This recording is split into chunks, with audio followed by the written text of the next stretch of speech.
Yeah, now that's what I'm talking about, baby. That's exactly what I'm talking about. Let's talk about it right here on the Raider Critique.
Hell yeah, Raider Nation. Here we are, 9-7. The destiny is in our own hands, and the Raiders are still alive with this win, putting them in contention of still making the playoffs. Man, there's a lot to talk about when it comes to this game. I've got a lot of backdrops made, got a lot of good points, man. So let's go on over here and jump into the stats. And that's right, we are coming into the stats of this game. It doesn't look great, but it definitely looks good enough to win, which is exactly what I've always wanted. Derek Carr went 24 of 31 for 255 yards, 1 touchdown, and one of those interceptions was absolutely terrible. The second one, it was 2 interceptions. The second one was just a good play by the defender. Marcus Mariota went 0 for 1 in passing, although it was nice to see him in the game, and it was a hell of a pretty ball that he threw, to be honest with you. Rushing, Josh Jacobs, 16 carries, 63 yards, 1 touchdown, an average of 3.9 yards per carry. Marcus Mariota, 3 carries for 16 yards at a 5.3 yard per carry average. Jalen Richard, 1 for 4, which was a beautiful run up the middle. That was for 4 yards. It was a 4-yard average. Peyton Barber, 6 for 3. Zay Jones, 1 for -1.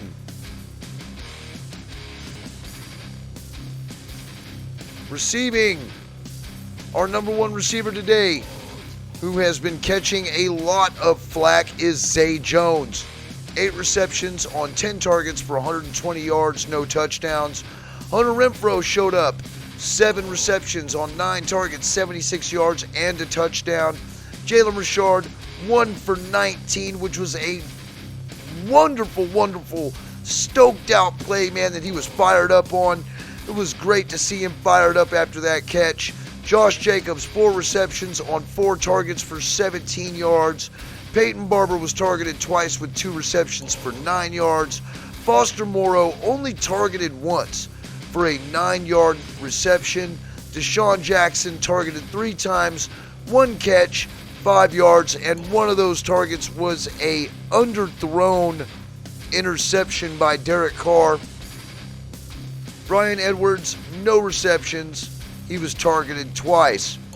Fumbles. Marcus Mariota lost a fumble, but luckily he was on the sideline. It went out of bounds. And then we had Denzel Perryman, who forced a fumble. Interceptions, we didn't have any of those today, but we did have 3 pass deflections. Casey Hayward on a diving deflection, Darius Philon, and then Divine Diablo. Defense. Divine Diablo had the most tackles this week with 9 tackles, no assist. One of those tackles was for a loss. Roderick Teamer, who did look suspect out there at times. He was actually burned on a play by T.Y. Hilton, and Carson Wentz just happened to miss him by about, 2.5 foot above him. He had 7 tackles, 1 assist. Darius Philon, 6 tackles, 2 assists. Denzel Perryman, 5 tackles, 2 assists. Nate Hobbs, 3 tackle, 1 assist. Casey Hayward had 2 tackles. Max Crosby had 2 tackles. Quentin Jefferson, 1 tackle, 1 assist. Yannick Ngakoue, 1 tackle. It was a sack. Solomon Thomas, 1 tackle.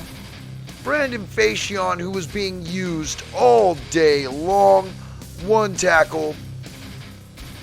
And it was for a loss. KJ Wright, 2 assists. Desmond Trufant, 1 assist. Dolan Levitt, 1 assist. And Trayvon Morig, 1 assist. Special teams, Daniel Carlson went 3 for 3 on field goals, one of those being a 47-yarder, which was his long. He was 2 for 2 on extra points. Kicked the game winner at the end of the game, by the way, might I add. AJ Cole, 2 punts. 52 was his average. One of those was inside the 20. His longest was 60 yards. Kickoff returns, Trayvon Johnson, 2 returns for a 21.5 yard average. 34 was his long. He botched 1 there toward the end of the first half. Punt returns rounded off by Hunter Renfrow, 3 returns, 21.3 average. 41 was his longest return. Now, I don't have it listed up on here. I'm going to go over the Colts just right quick because Carson Wentz went 16 of 27 for 148 yards and a touchdown. Their receiving, they didn't have a receiver go over 50 yards. Michael Pittman had 6 receptions for 47 yards on 6 targets. That was their number 1 wide receiver today. T.Y. Hilton was a close second, but it was 1 reception for 45 yards and a touchdown. That was obviously the one where Hayward and Morig ran into each other, popped the ball up in the air toward the end zone. It popped over Pittman's head and into T.Y. Hilton's hands. Mo Allen Cox, 3 receptions for 28 yards, and he was targeted 5 times. So as you can see, with what I'm talking about here, we weren't burned by the passing game whatsoever. Carson Wentz was serviceable at times, but he was not as dangerous as everybody said he was going to be. But one of the keys of the game that I did list during the pregame for this game was to keep Jonathan Taylor isolated. Oh yeah, I forgot. I also did the team stats, which we can go over these right quick before I go into the Jonathan Taylor bit. Total yards, we had 326. Indianapolis had 262. Passing yards, we blew them out 241 to 140. Rushing yards, they had us at 122 to 85. Average yards per play, ours was 5.3. Indianapolis was 4.9. Points scored, 23 us, 20 them. Fumbles lost, neither team lost a fumble. Interceptions thrown, we threw 2. Well, Derek Carr threw 2. We also allowed 2 sacks. They allowed 1. Third down efficiency, which I do not have up there, we were 42% and they were 27%. And we won in time of possession by 3 minutes. 31 minutes and 3 seconds to 28 minutes and 57 seconds to the Colts. Penalties, we had 6 and they had 3. So now back over here to looking at their stats. Carson Wentz did not burn us. Their wide receivers didn't really burn us either. But one of the keys to the game was to make sure that this dude was isolated under 100 yards. Jonathan Taylor ran 20 times for 108 yards and 1 touchdown, averaging 5.4 yards a carry. The rest of their running, literally, Carson Wentz was the next leading rusher with 3 carries for 10 yards, averaging 3.3. So we didn't take care of this key of the game, but we still won. And really that's all that matters, because that's what's needed. That's what we have to do. We got to win. And it doesn't matter how ugly or how pretty it may be. A win is a win. No joke. And I've got players of the game, man. I've actually got 3 of them this week. and they are all on the offensive side and special team side of the ball. So first one is definitely Hunter Renfrow. Hunter Renfrow with that game and the way he played and how he was just an excellent go-to guy. When called upon, he delivered. There was one play where they called him down when he may have been going down, but he was not down yet when he was touched. And as far as I was concerned, even looking at the replay, he was not down. There was no 2 points of contact on the ground when he was touched, so it should have still been ruled a touchdown. But they took it away from him. You guys know what play I'm talking about if you watched the game. He got ripped off, but he had 7 receptions for 76 yards and the only touchdown scored by the Raiders today. So he's definitely one of my players of the game. And when it comes to the second player of the game, this is an absolute no-brainer. Ever since that he has signed his new contract, he has been absolutely on fire, and he's been winning us games left and right. As a matter of fact, without his accuracy, without his tenacity, without that dude's leg, we would not have been winning the last 3 games that we have. Daniel Carlson is definitely one of my players of the game. This dude has been red hot, and he definitely is a sight for sore eyes for this fan base and for this team since the departure of Sebastian Janikowski. This guy just definitely deserves to go to the Pro Bowl, and he definitely deserves that contract. And Max Crosby is also going to the Pro Bowl. There's a few. AJ Cole is going to the Pro Bowl. Those 3 I know are going in as definite, and Colton Miller is going in as an alternate. I also believe that maybe possibly Derek Carr could be going in as an alternate if we don't make it very deep into the playoffs, if we make the playoffs at all, because we all know that we have to win next week to even be a part of even talking about us going into the playoffs. Now, I do have a third player, and this third player was a standout today, and that's Zay Jones. Zay Jones had 120 receiving yards. Now, he would have definitely been my first one, except for he didn't score any touchdowns. But look, he's been catching a lot of flack. Raider Nation has been giving this dude a lot of flack, saying that he ain't any good. He's not the deep threat. We shouldn't be going to him. We should be going to Deshaun Jackson. I say the same things. But, there's a reason why he is an NFL football player, and there is a reason why we went and got him from Buffalo. The guy is good. And if you give him some time and give him some time to gel with Derek Carr, he is a dangerous weapon. And he showed it today with his 8 receptions for 120 yards. And coming through in the clutch so many times, time and time again during this game, to put us in contention, to kick that field goal, to score that touchdown, to go ahead and win this game. No joke. This was a great game for the offense, even though Derek Carr looked off at times. I did want to let everybody know, because even though we are praising the offense, without a decent defense, this doesn't work out.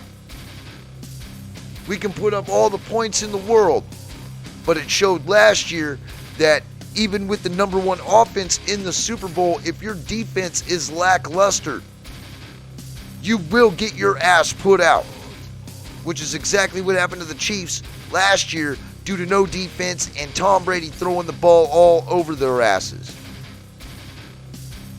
We also need to remember that this offense needs to score points, and our defense will win us the championship.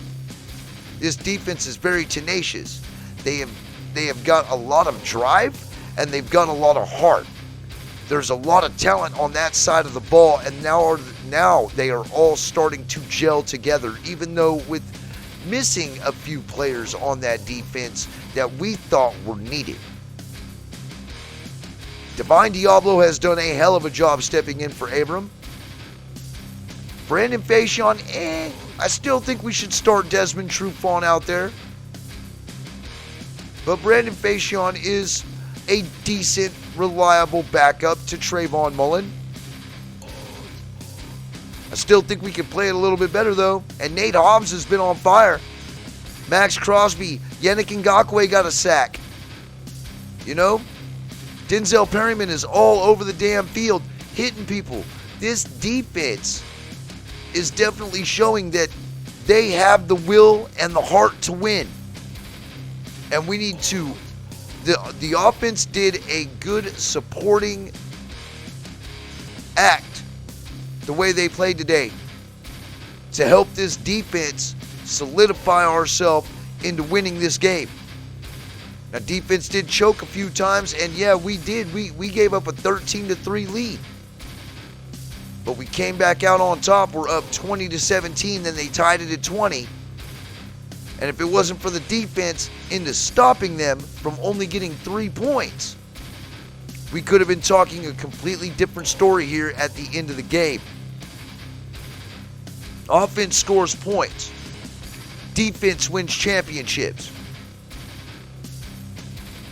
And we all know this, we just have to apply it. Because it's all about just win, baby. It doesn't matter what it looks like. Let's just win out and win these games. We got the Chargers coming up next week. I'm not doing a pregame for the Chargers right now because I've got bigger fish to fry. I'm still going to talk to you guys about this episode. We are actually going to do this instead of over phone call.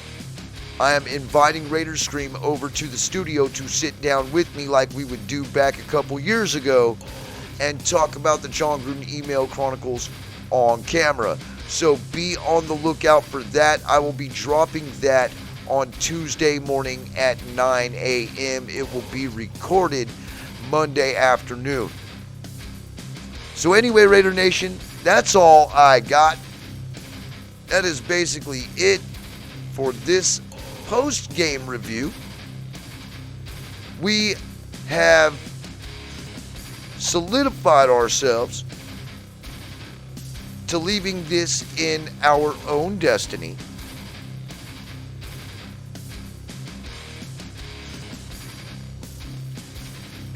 This team is fighting really hard. And I love it. I love what I'm seeing out of this team. That heart you can't teach. You can teach fundamentals. You can teach concepts. You can teach route running, but you can't teach heart. And this team has a lot of it. They are fighting real hard, not only for themselves, but for this organization, for John Madden, for Jon Gruden, for Rich Bisaccia, and also for us, Raider Nation.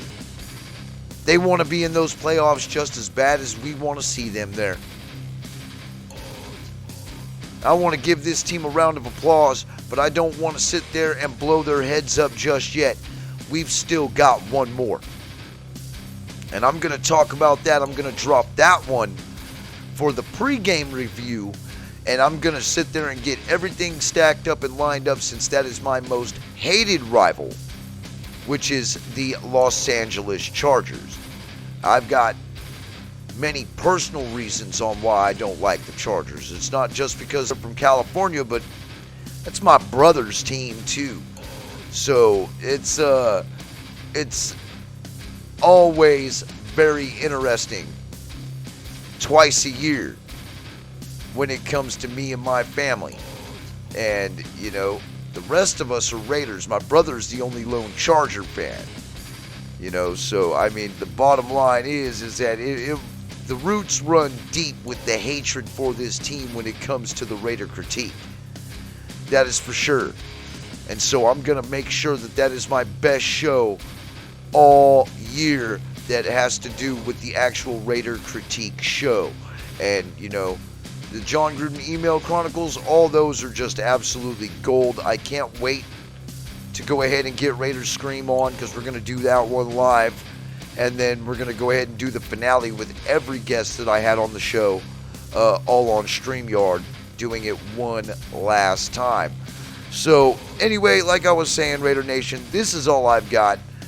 I hope everybody had a Merry Christmas and a wonderful, happy, and safe New Year. I hope nobody went out and got sick.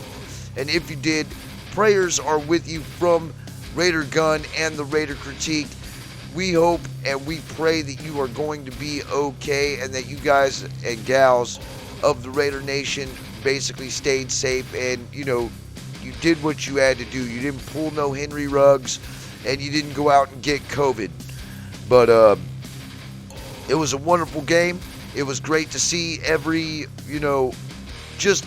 was great to see every play of this game, to actually sit down and finally watch it.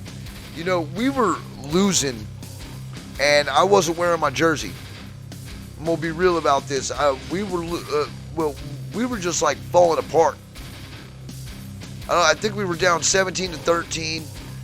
We were losing. I wasn't wearing my jersey. I was like, you know what? Last week I put on this Derek Carr jersey.